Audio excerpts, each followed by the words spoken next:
যে কষ্ট করে আমার বাবারে মারছে। হ্যালো ভিউয়ার্স, আসসালামু আলাইকুম। আমি আপনাদের সামনে আছি আবু সাকিব। চাঁদা না দেওয়ার অপরাধে ব্যবসায়ীকে পাথর দিয়ে নৃশংসভাবে হত্যা করেছে। তার পরিবার থেকে তার ভাগ্নি তার ব্যবহার বিধি কিছু কথা বলবে, সে কেমন ছিল আমরা তার কাছ থেকে শুনে নিচ্ছি। আমার বাবা অনেক ভালো ছিল।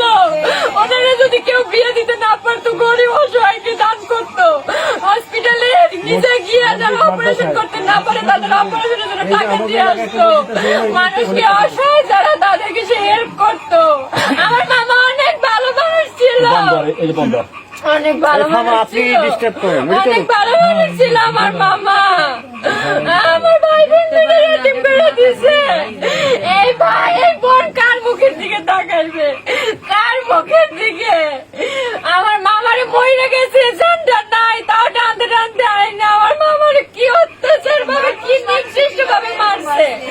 আপনাদের কাছে আমার অনুরোধ এবং মাননীয় আইনমন্ত্রীর কাছে আমার বিনীত অনুরোধ, তিনি যেন সূক্ষ্ম বিচারটা পাইয়ে দেয় আমাদের। আমার মামা যেন শান্তি পায়, আমার মামার যেন আত্মার শান্তি পায়, যেন আমরা বুঝতে পারি, আমরা জানি যে না সূক্ষ্ম বিচার দেয়, এখনো মানুষ সঠিক বিচার পায়, প্রত্যেকের যেন ফাঁসি হয়। এবং এগুলোর পিছিয়ে অনেক বড় বড় নেতাদের হাত আছে, বড় বড় লোকদের হাত আছে যারা মানুষদের এগুলো করাইছে।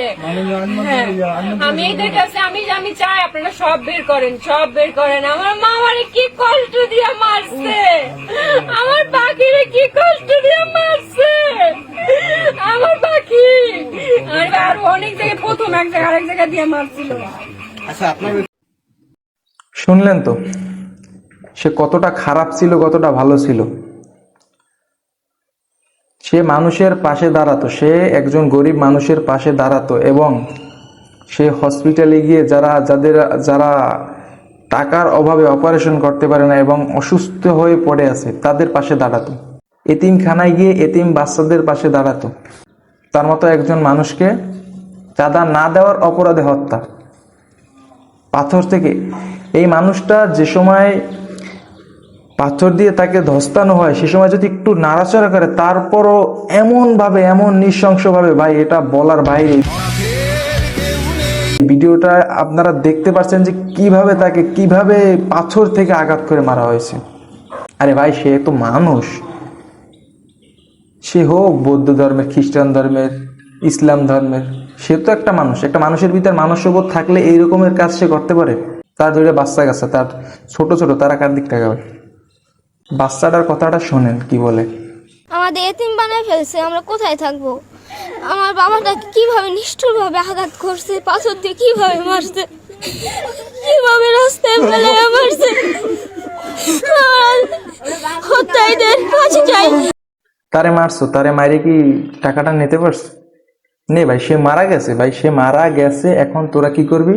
তার ফ্যামিলির কাছ থেকে চাঁদার টাকাটা উঠাবি, ফ্যামিলির কাছ থেকে চাঁদার টাকাটা উঠাবি না কি করবি? তোদের চাঁদার টাকাটা অনেক বড় হয়ে গেল না?